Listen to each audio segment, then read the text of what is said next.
काँग्रेस नेते विश्वजित कदम आता आपल्या सोबत आहेत। सर, काँग्रेसची बैठक दिल्लीत पार पडली। राहुल गांधी आणि तुमचे वरिष्ठ नेते होते आणि महाराष्ट्रातले प्रमुख नेते या बैठकीला उपस्थित होते। तुम्ही स्वतः या बैठकीत उपस्थित होता। काय नेमकी या बैठकीमध्ये चर्चा झाली? आदरणीय राहुलजी गांधी आणि आदरणीय काँग्रेस पक्षाचे अध्यक्ष खरगे साहेब यांनी ही बैठक बोलवलेली होती आणि महाराष्ट्र हे राहुलजींसाठी फार महाराष्ट्राकरता एक त्यांचं भावनिक नातं आहे। महाराष्ट्राच्या बाबतीत सातत्याने त्यांच्याकडून विचारपूस होत असते। महाराष्ट्राच्या अनेक महाराष्ट्राच्या इतिहासामध्ये गांधी परिवाराचा एक संबंध जवळून जुडलेला आहे आणि म्हणून एकंदरीत महाराष्ट्राच्या सध्याच्या राजकीय आणि इतरसुद्धा परिस्थितीवर चर्चा करण्याकरता राहुलजींनी ही महाराष्ट्रातल्या प्रत्येक प्रांतातले जे काही ज्येष्ठ आणि तरुण नेते असतील अशा काही नेते मंडळींना तिथे बोलवलेलं होतं। काय तुम्ही अजूनही पालकत्वाची वाट पाहताय? ओएसिस फर्टिलिटीने आता 90,000 जोडप्यांचं आयुष्य आनंदाने भरलं आहे। आजच कॉल करा 78 25 89 36 00 वर आणि मिळवा फर्टिलिटी ट्रीटमेंटवर सूट आणि सर्वांना द्या आनंदाची बातमी। आणि जवळजवळ एक साधारण 4 तास चर्चा महाराष्ट्राच्या बाबतीत आणि सर्वच विषयांबाबतीत त्यांनी काल असं खोलवर सर्वांचं ऐकून घेऊन चर्चा केलेली। पण या सगळ्या याच्यामध्ये राज्यातली जी परिस्थिती, राजकीय परिस्थिती ती आता बदललेली आहे। कारण काही दिवसांपूर्वी अजितदादा तुमच्या सोबत होते, महाविकास आघाडीत होते, आता ते भाजप आणि एकूण सरकारसोबत गेलेले आहेत। या सगळ्या परिस्थितीवरती नेमकी काय चर्चा झालेली आहे आणि या पुढच्या काळामध्ये आता महाविकास आघाडी म्हणून कसं पुढे जाणार आहे?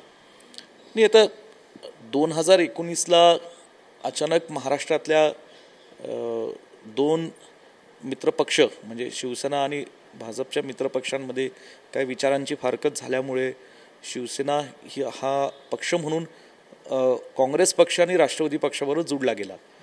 सन 2019च्या नंतर सर्वांना ज्ञात आहे की जवळजवळ 2.5 वर्ष हे महाविकास आघाडीचं सरकार करोनाच्या काळात अत्यंत चांगल्या पद्धतीने काम करत 2.5 वर्ष टिकलं। मागच्या वर्षी सत्तांतर कसं झालं, पुढी कशा झाल्या, सगळ्या महाराष्ट्राने पाहिलं आहे। अशा परिस्थितीत महाविकास आघाडी म्हणून आपण तिन्ही पक्षांनी एकत्रित राहावं असं आदरणीय काँग्रेस पक्षाचे श्रेष्ठी असतील, शिवसेनेचे नेते सन्मान्य उद्धवजी ठाकरे साहेब असतील आणि आदरणीय ज्येष्ठ नेते शरदचंद्रजी पवार साहेब असतील, हा निर्णय झालेला होता आणि तिन्ही पक्षांनी त्या दृष्टीने गेल्या वर्षभरात एक विरोधी पक्षाची भूमिकासुद्धा ठामपणे बजवायचा निर्णय घेतलेला होता। आता काही गेल्या आठवड्यातच अचानक काही परिस्थिती बदलली आणि त्या बदललेल्या परिस्थितीत सुद्धा महाराष्ट्राची परिस्थिती काय आणि काँग्रेसची परिस्थिती काय ह्याच्यावरही सुद्धा काल अत्यंत चांगल्या पद्धतीने चर्चा झालेली आहे। काय याच्यापुढे म्हणजे महाविकास आघाडी म्हणून सोबत राहण्याचा विचार कालच्या बैठकीत झालेला की स्वबळावरती काही असं? नाही, मुद्दा असा आहे की काँग्रेसची मुळं महाराष्ट्रात फार मजबूत आहे आणि भारत जोडो यात्रा जेव्हा महाराष्ट्रातनं गेली नांदेडपासून बुलढाणापर्यंत, मग ज्या ज्या जिल्ह्यातून महाराष्ट्राच्या नांदेड, हिंगोली, आपलं वाशिम असेल, अकोला असेल आणि बुलढाणा असेल, ज्या जिल्ह्यातनं राहुलजी पायी चालत गेले तिथनं उत्स्फूर्त प्रतिसाद राहुलजींना हा नॅचरल पद्धतीने सर्वसामान्य लोकांकडनं, कार्यकर्त्यांकडनं महाराष्ट्रात मिळाला।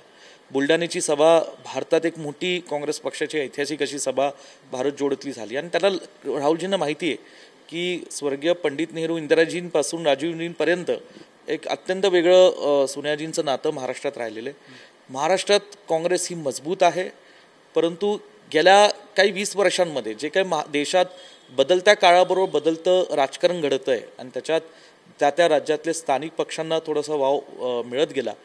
त्या परिस्थितीत सन 1999ला लोकशाही आघाडीचं सरकार आलं, ते काँग्रेस राष्ट्रवादीचं होतं, ते जवळजवळ 15 वर्ष सन 2014 पर्यंत महाराष्ट्रात सत्तेवर राहिलं आणि म्हणून आघाडी धर्म म्हणून तिन्ही पक्षांनी एकत्र राहावं म्हणून सुद्धा गेल्या आठवड्यातल्या घटनेनंतर आदरणीय राहुलजी गांधी, आदरणीय पवार साहेबांचा एक वयाचा आणि त्यांच्या राजकीय ज्येष्ठताचा आदर राखत दिल्लीत सुद्धा जाऊन त्यांना भेटून आले। त्यातनं जे काय ते भूमिका स्पष्ट आहे काँग्रेसची महाराष्ट्रात सोबत राहण्याचाच निर्णय ऐकून आता बघा सोबत आहोत तिन्ही पक्ष आणि ह्या बाबतीतली मला वाटतं काँग्रेसच्या श्रेष्ठींनी भूमिका स्पष्ट केलेली आहे आणि आहोत असं दिसून येते, काय अडचण नाही. दुसरा महत्त्वाचा मुद्दा अर्थात अजितदादा आणि त्यांच्या सोबतचे आमदार बाहेर पडल्यानंतर आता चर्चा जी सुरू आहे ती अर्थात काँग्रेसची चर्चा सुरू आहे. काँग्रेसमधला सुद्धा एक मोठा गट फुटून बाहेर पडणार आणि सरकारसोबत जाणार अशी चर्चा आहे. आणि या चर्चा नेमक्या काय आहेत किंवा यावर काही असं तिकडे बोलणं झालंय? मला असं काही वाटत नाही. त्याचं कारण म्हणजे सन 2019ला जेव्हा काँग्रेस पक्ष महाराष्ट्राची विधानसभा निवडणूक लढला महाराष्ट्रामध्ये, तेव्हा 44 आमदार काँग्रेस पक्षाचे निवडून आले. 2.5 वर्ष सरकार महाविकास आघाडीचं होतं. 2.5 वर्षाच्या सरकारमध्ये सरकार मागच्या वर्षी गेल्यानंतर महाराष्ट्रात 5 विधान परिषदेच्या निवडणुका झाल्या. त्यामध्ये 3 काँग्रेस पक्षाच्या आमचे उमेदवार जिंकलेले आहेत. त्याच्या व्यतिरिक्त परवा कसबा विधानसभा मतदारसंघाची पोटनिवडणूक झाली. तिथे सुद्धा रवींद्र डंगेकर हे काँग्रेस पक्षाचे उमेदवार हे बहुमताने निवडून आलेले आहेत. आणि म्हणून काँग्रेसला वातावरण चांगलं आहे. काँग्रेसमध्ये गेल्या 4 वर्षात कुठल्याही आमदारावर कसलाही गालबोट नाही, कुठल्याही मंत्र्यावर गालबोट नाही. सगळे एकसंघपणे या ठिकाणी ज्या सत्तेत होत्या त्या महाराष्ट्रातल्या गोरगरिबांची, शेतकऱ्यांची, सर्वसामान्य लोकांची सेवा करण्याचं काम करत होते. करोनाच्या कठीण काळात लोकांना आरोग्योपचार, आरोग्य सेवा देण्याचं काम करत होते. आणि सत्ता गेल्यानंतर विरोधी पक्ष म्हणून एक आवाज उठवण्याचं लोकांचं काम हे काँग्रेस पक्ष काम करत आहे. पण मग काय असं जी चर्चा आहे ती काँग्रेस फुटणार असं काही? तसं काही होणार नाही, मला वाटत नाही. आणि ठीक आहे, आता भारतात काही वेगळं राजकारण दुर्दैवाने पाहायला मिळतंय. दबावाचं राजकारण पाहायला मिळतंय. अनेक यंत्रणाचा वापर, गैरवापर केला जातोय. परंतु मला असं वाटतं देशाच्या लोकशाहीसाठी जे काय चाललंय, ज्या पद्धतीने सत्तेचा गैरवापर चाललाय ते घातक आहे. पण मी सांगितल्याप्रमाणे परवासुद्धा गेल्या आठवड्यातल्या घटनेनंतर विधिमंडळाची बैठक आदरणीय थोरात साहेब, आदरणीय नाना पटोले साहेबांनी बोलवली आणि ते सगळे आमदार आमचे एकसंघपणे त्या ठिकाणी एकत्रित बसून त्या ठिकाणी एकदम हसत खेळत या ठिकाणी एकत्रित राहून पुढची वाटचाल आम्ही आता करणार आहोत. हे झालं काँग्रेसच्या बाबतीत. तुम्ही म्हणता की काँग्रेस एक संघ राहतील, कुठलाही आमदार फुटणार नाही. पण तुमच्या बाबतीत सुद्धा चर्चा होते की तुम्ही अमित शहांची भेट घेतली दिल्लीमध्ये आणि तुम्ही सुद्धा भाजपच्या वाटेवर आहात अशा पद्धतीची चर्चा आहे. काय नेमकी काय भेट झाली का आपली आणि काय नेमकी ही चर्चा आहे? बघा, ह्या चर्चा सन 2019 पासून आहेत. स्वर्गीय पतंगरावजी कदम साहेबांचं दुःखद निधन झालं त्यावेळेस ह्या चर्चा काही क्वार्टर्समधनं निघाल्या. आता कुठनं निघतात ते आम्हालाही माहिती आहे. कधी विरोधकांकडनं पेरल्या जातात तर आमचे काही लोक आहेत. आता आमचे म्हणजे काही मित्रपक्षातले असू शकतात, काही आमचे मंडळ असू शकतात, त्या बातम्या पेरत असतात. आणि ठीक आहे, महाराष्ट्रात चर्चा अनेकांच्या होतात. मला असं वाटतं 4 वर्षापूर्वीची ही ओल्ड न्यूज आहे आता. कारण सन 2019 तुम्ही काहीतरी दिल्लीत भेट घेतली असं म्हटलं. फक्त राहुलजींना भेटलेलो आहे, अमित शहांची भेट झाली नाही. कसं शक्य माझी भेट घेणं? आणि काल मी राहुलजींना भेटलो आणि सगळेच भेटलो आम्ही. अत्यंत चांगली चर्चा झाली. मी सांगितल्याप्रमाणे आता ही जी आहे ती ओल्ड न्यूज आहे असं मला वाटतं. आणि त्या ओल्ड न्यूज ह्या वारंवार काहीतरी महाराष्ट्राचं राजकारण अस्थिर करण्याकरता हे वारंवार काही लोक करत असतील असं मला वाटतं. त्याला काही हे नाही, महत्व नाही. कोण लोक आहे? तुम्ही जसं म्हणता की ही तुमच्या मित्रपक्षातली किंवा जवळची लोक, ही बातम्या कोण अशी लोक आहेत जे अशा तुमच्याबद्दलच्या चर्चा? त्या माझ्याच बाबतीत नाही, त्या महाराष्ट्रातल्या अनेकांच्या बाबतीत आहेत. विषय हा व्यक्तिगत माझा नाही, पण हा अनेकांच्या बाबतीतला आहे. म्हणून मी सांगतो की जेव्हा 2019ची निवडणूक झाली त्या पूर परिस्थिती माझ्या मतदारसंघात होती. परंतु सुदैवाने लोकांचा आशीर्वाद घेऊन मी महापुरात एवढं मोठं काम केलं की लोकांनी 1,62,000 निवडून दिलं. सांगण्याचा हेतू असा आहे की हा चर्चा गेले 4 वर्षापासून काही लोक करतायत. त्या कोण करतं, का करतं? मी एकदा थोरात साहेबांनाच विनंती केली, साहेब, थोरात साहेब, की आपण याचा शोध घ्या की नेमक्या या बातम्या कुठून आणि कशासाठी पेरल्या जात आहेत. तुम्ही अजून काँग्रेस सोबतच राहणार? तुम्ही कुठेही भाजपसोबत जाणार नाही? मी भारत जोडो यात्रेमध्ये आदरणीय आमचे नेते जे तब्बल 3,500 किलोमीटर चालले, मी काँग्रेसचा एक कार्यकर्ता म्हणून नांदेडपासून बुलढाणापर्यंत त्यांच्यासोबत चाललो. दुसरी गोष्ट आहे की करोनाच्या काळात राज्याचा एक काँग्रेस पक्षाचा आमदार आणि राज्याचा एक प्रतिनिधी मंत्री म्हणून मी करोनाच्या काळात जेवढं शक्य होईल तेवढं लोकांच्या सेवेचं काम केलं. गेले वर्षभर या ठिकाणी परवाच कर्नाटकाचे मुख्यमंत्री परवा काय गेल्या 2 आठवड्यापूर्वीच पहिल्यांदा महाराष्ट्रात आले आणि भव्य असा आम्ही सांगलीतल्या सर्व काँग्रेसच्या कार्यकर्त्यांनी एकत्रित येऊन आम्ही त्यांचा जंगी असा सत्काराने एक काँग्रेसचा मेळावा घेतला. जवळजवळ 25,000 लोक त्या मेळाव्याला उपस्थित होते. म्हणून आता विषय संपला. काय आहे त्यात? दुसरं की राज्यातल्या विरोधी पक्ष नेते पदाच्या संदर्भातली चर्चा सुरू झाली किंवा त्याच्यावरती आता सध्या दावा हा काँग्रेसकडून केला जातोय.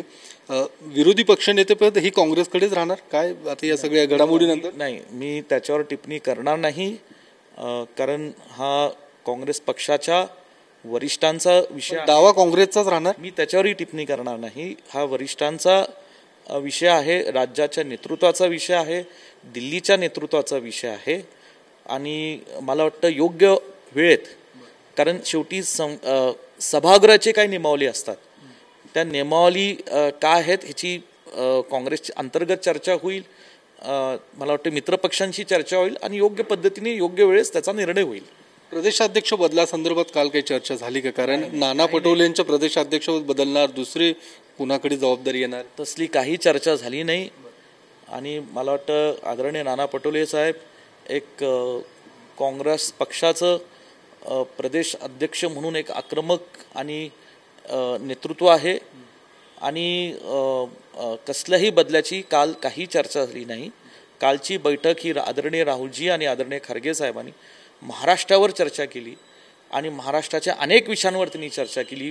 कुठे कुठे जिल्ह्यांमध्ये पाऊस कमी आहे, शेतकऱ्यांचे प्रश्न काय, जनसामान्यांचे प्रश्न काय, नागरीकरण होत असताना महाराष्ट्रातल्या वेगवेगळ्या शहरातले प्रश्न काय, पाक म्हणजे अक्षरशः पंढरपूरच्या वारीचे सुद्धा राहुलजींनी सखोल चौकशी केली. इथपर्यंत काल चांगली चर्चा झालेली. शेवटचा प्रश्न, पंकजा मुंडेंच्या बाबतीतली चर्चा आहे की त्या काँग्रेसमध्ये येणार आहेत किंवा त्यांचा प्रवेश होईल, कारण ते भाजपमध्ये सातत्याने त्यांची नाराजी त्या व्यक्त करत असतात.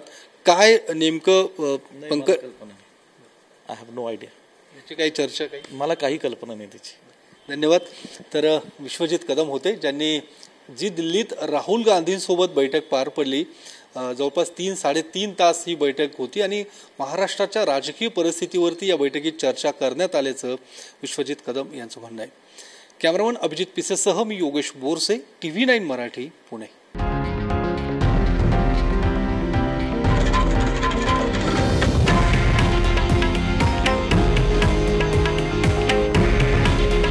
हे आहे देशातील नंबर 1 न्यूज नेटवर्क आणि आपण पाहत आहात TV9 मराठी.